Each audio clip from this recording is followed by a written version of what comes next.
So our next film on the list is One Crazy Summer, which is a 1986 romantic comedy film written and directed by Savage Steve Holland and starring John Cusack, Demi Moore, Bobcat Goldthwait, Curtis Armstrong, and Joel Murray. The original film score was composed by Corey Lirios. To give you a plot summary real quick, it's about a teen named Hoops who has just recently graduated high school and failed to get a basketball scholarship that his parents were expecting him to get.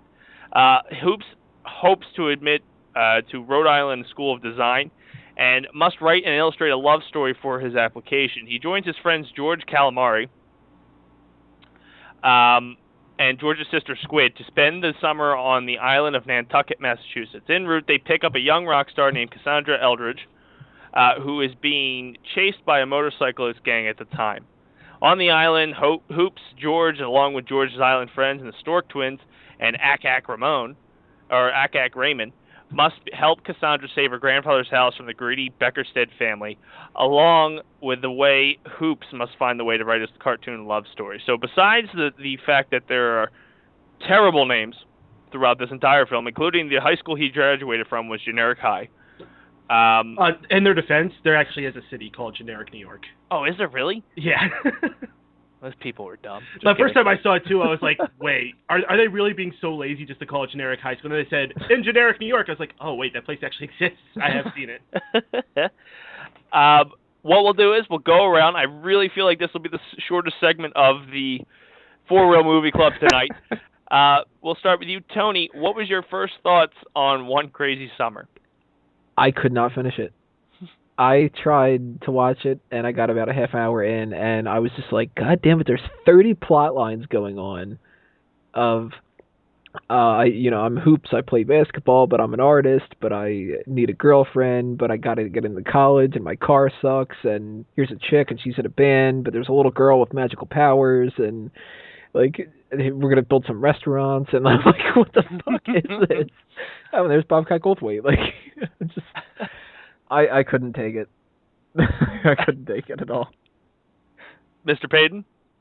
Unfortunately, I'm in the same spot. I did not make it through much more of this movie. I think the reason I made it further is because I did 2 attempts. I got like about 15 minutes in the first time, and then maybe another 20 minutes the second time. This was just typical 80s schlock. I don't know where this fell in the timeline of the career for John Cusack, but I have to imagine he was just the it thing at the time, so they wanted to get him in another movie. Rest of the cast sucks. The jokes are terrible. I don't think this movie had an idea of what kind of comedy style it wanted to be, because sometimes it was comedy that was grounded in reality, and then sometimes it had Looney Tunes type comedy, which completely takes me out of the moment in a live action movie. I never think that kind of cartoony comedy is going to work in a live action movie, and there's been people who have made lectures about why that kind of comedy doesn't work in live action movies. So I just could not follow this movie. It was, I don't know, maybe I had to have been born in the 80s. And you know what didn't help is the fact that I don't know if it was just the quality of the rip I got, but this was in such piss poor quality. It was so grainy. All the characters were fuzzing into the backgrounds. It was tough to watch. I'll have to admit on that. When you go to purchase this on the Amazon stream, they don't offer it in HD. So they stopped caring about this movie. Despite the original director, the director of the movie, his original film was Better Off Dead, which was his debut. The New York Times wrote, in spite of the director's flair for zany humor, the film is just absurd.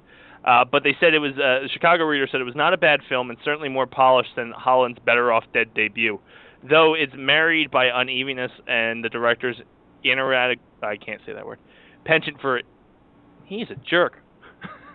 I can't read these words. How can you put that many big words in a row? What the fuck? That's unfair. Come on. People who are watching this movie aren't going to be able to read those words. Like yours truly. But still, the film maintains a 60% score on Rotten Tomatoes. And at the box office, it gained $13 million. John Cusack. Yeah. The running time was 89 minutes, and it debuted August 8th of 1986. Besides the first initial and, like you guys could barely get through it, it was tough for me to get through it again. I've seen it a couple times. As a kid, to me, it resonated more for me to sit through it because, there was cartoons. There's Bobcat making weird noises and just, kind of zany humor going on. And that's kind of what I was going to go to is the characters themselves. For what you guys did see, and we'll start with you, Paden. Did you feel there was too many? Did you feel that the characters were too over the top? What was your feeling on the casting / characters? Well, I'm going to contradict myself because people may or may not know I am a huge, huge fan of Game of Thrones. And that show is notorious for having like 20 concurrent storylines going on with 100 different freaking characters and a new one being introduced every week and one dying every week. So you constantly got to be on your game of who these people are and what they're doing. Game of Thrones? Huh? Exactly. So you think I would be good at following that kind of stuff, but maybe that just works more in a political drama and less so for a quote-unquote romantic comedy that doesn't have any romance or comedy in it. There's your tagline. I said it before and I'll say it again. I think this was just slapped together because they had a few it people. John Cusack was a big deal in the 80s. Demi Moore was becoming a big deal. Who was the fat guy? Joel Murray. Joel Murray? Who the fuck is he? He played Fitz in the CBS comedy Still Standing later on, like 20 years later. The best part of the whole movie, I think, was Bobcat Goldthwait. Yes. For the 2 scenes I got to see him. I thought I actually wanted to see where that one went. But unfortunately, there was all that other garbage in between. The little girl was kind of cool, too. I was intrigued to see what she had up her sleeve. I think if this was just a movie that was about this family and less so focusing on what was going on with John Cusack and this girl, I would have enjoyed it more. If this was more just like a zany Meet the Goldbergs type experience, maybe I would have gotten into it. But the way it was, that the whole love story was what was the worst, and those stupid freaking cartoons with the rhinoceros, fuck those. Tony, what was your feeling on the casting and overall, like, barrage of characters? I kind of have to agree that they probably just said, Cusack, somebody right now, we'll put him in there. This Joel Murray guy, we could get him real cheap. Demi Moore, she's hot, let's get her. Like, they don't seem like they had much going for that. Character-wise, I don't know if I would say the same thing, though, as much. The 2 scenes or so that I had seen from Bobcat Goldthwait, he just sort of reminded me of the type of guy that you put into a movie because you think he's a comedian, he'll make it funnier, and you just tell him to do stuff, and you don't really have, like, an actual set of dialogue for him to say.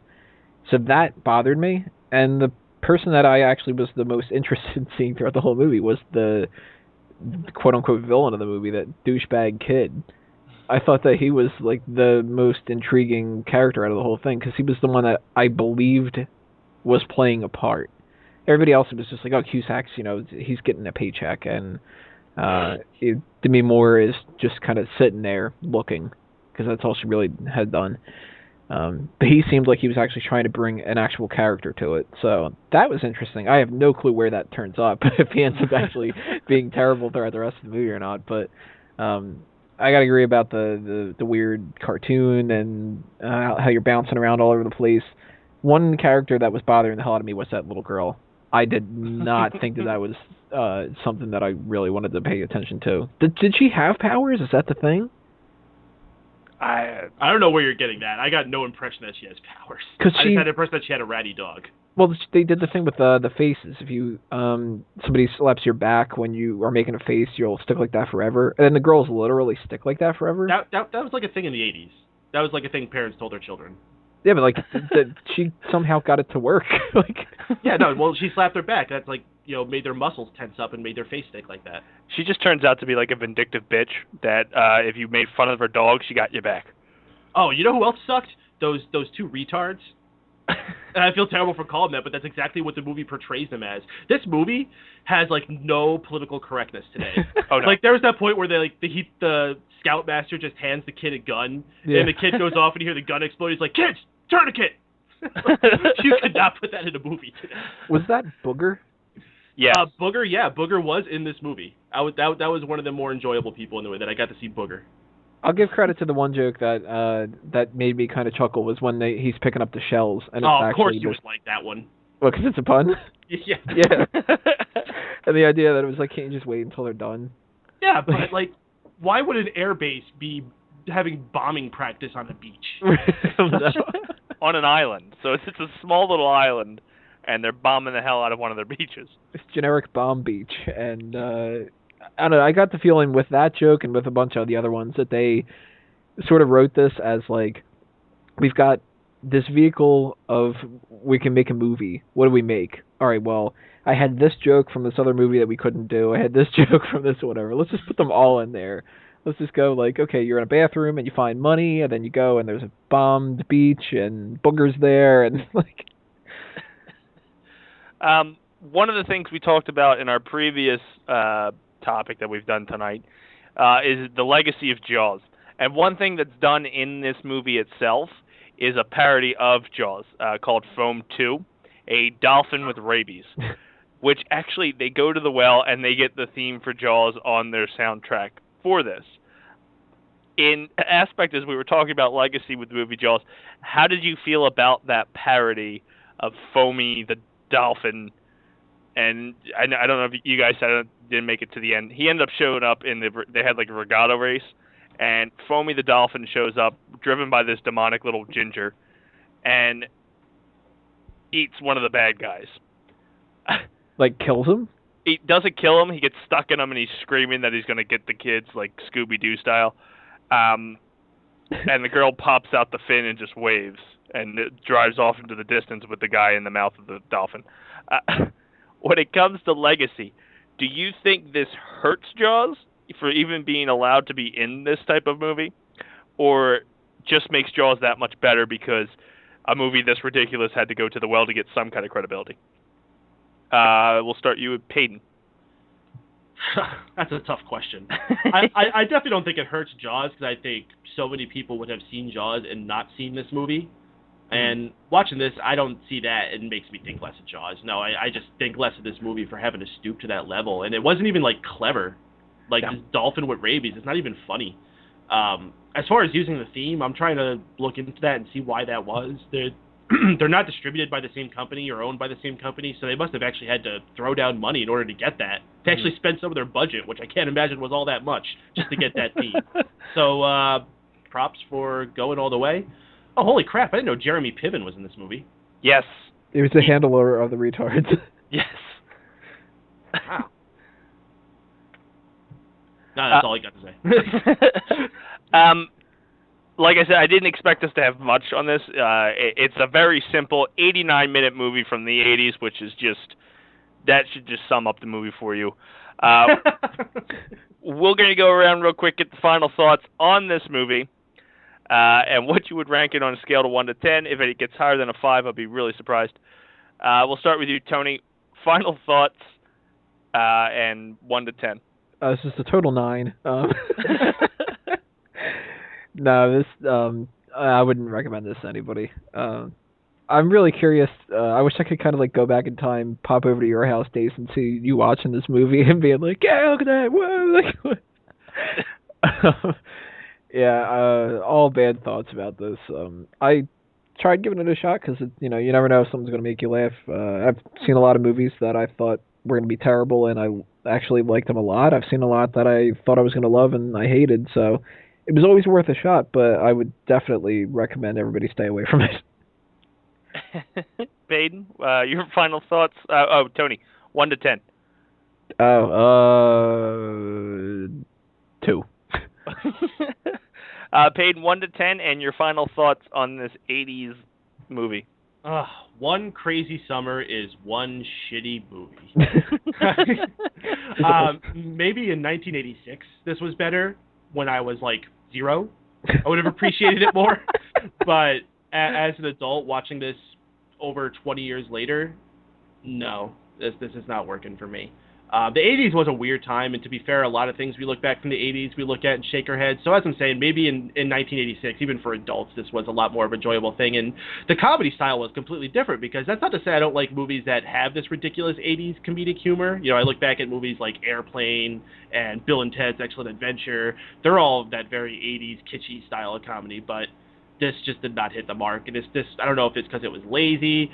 I have a feeling, like we said many times, this was something that was just slapped together because they knew they had access to a hot actor named John Cusack, and this is what was the result. Oh, and a rating. Shit.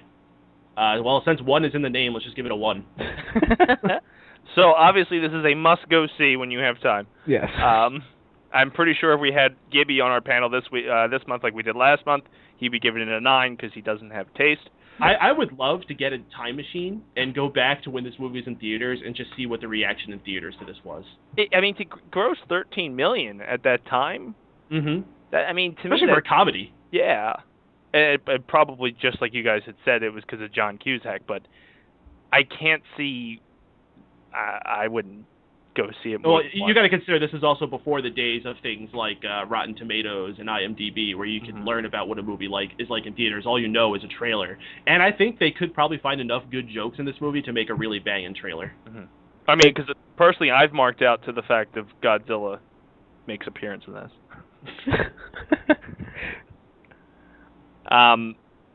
That, ladies and gentlemen, was One Crazy Summer, and from what we've said here at the Four Wheel Movie Club, one shitty movie. For those of you that are listening here live on Mega Powers Radio, we encourage that you call in at 760-512-7247, join in the call, talk about what the movies were going on. The next movie we'll be moving on to is another John Cusack movie, which also has Richard Dreyfuss from Jaws, Stand By Me. So if you're listening to us live here on the Mega Powers Radio, hang tight, we're going to roll in there. You listen to the archive session, please go to the next video, and we'll be talking about Stand By Me.